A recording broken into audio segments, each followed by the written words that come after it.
Mga bro, yan, ito na yung ating mga breeder, oh. Ayun yung naging superworm ng mga anak.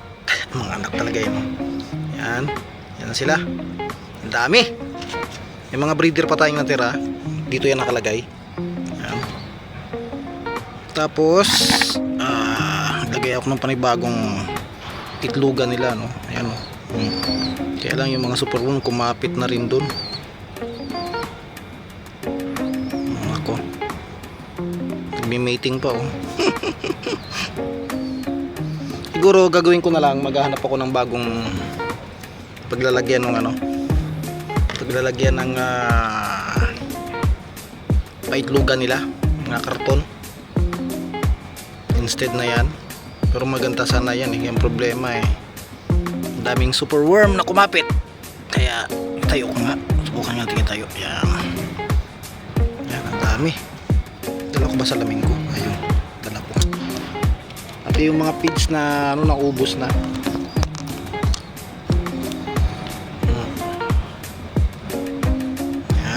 Yan sila lahat. Yung unang batch natin, unang batch pala, yung mga nauna, sila palang batch ito.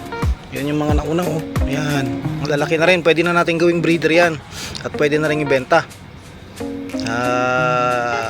Kung ito ay may sa 300, siguro yung mga 200 dito benta natin. Ipopost lang natin sa FB dito sa Kuwait. Ang bili ko rito ay 25 pieces o 1 dinar. Ganun ang presyuhan dito.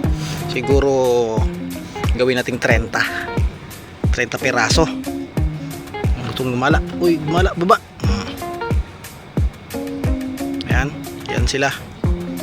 So ang gagawin lang natin, linisin ko lang itong lalagyanan natin. Babalik ko lahat mga breeder natin dito. At ito rin, lilinisin din natin to. Tanggalin natin yung mga dry na pagkain na to. Yan. Pati yung powder na nadumi nila, tatapon na natin yan. Dami pang mga ibang mga insekto na. Yan, tatapon na natin to. Gawin nating pataba sa ating mga tanim. Yan. May sumamang superworm, sorry. Sorry na lang kayo.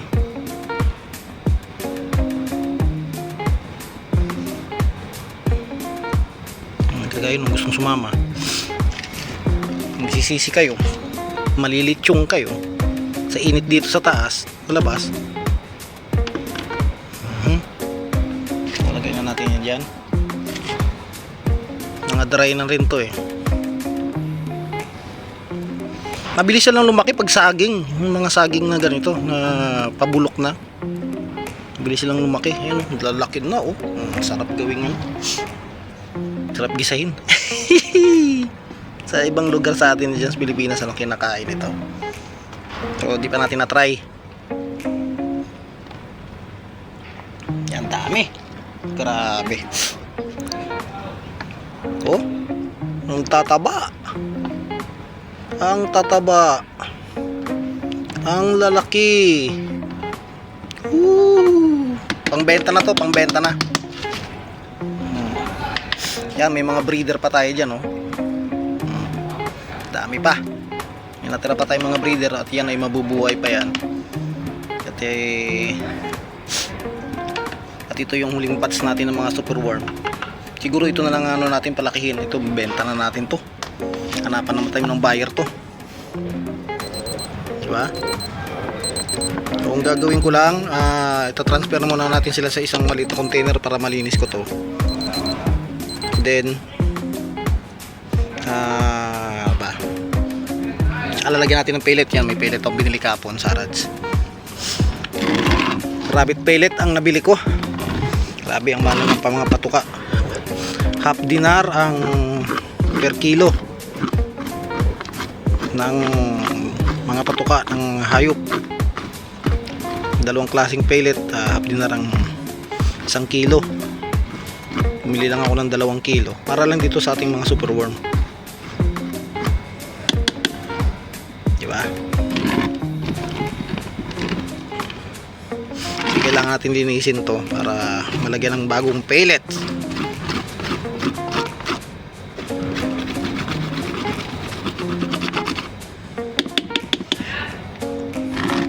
Nakain ka ba nito?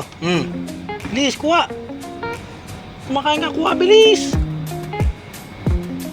Kuha na. Tingnan natin kung makain ng kalapati ng superworm. Makain ka ba nito? Ay, ayaw naman eh. Yung iba tumatakas na ako. Ito yung tumakas.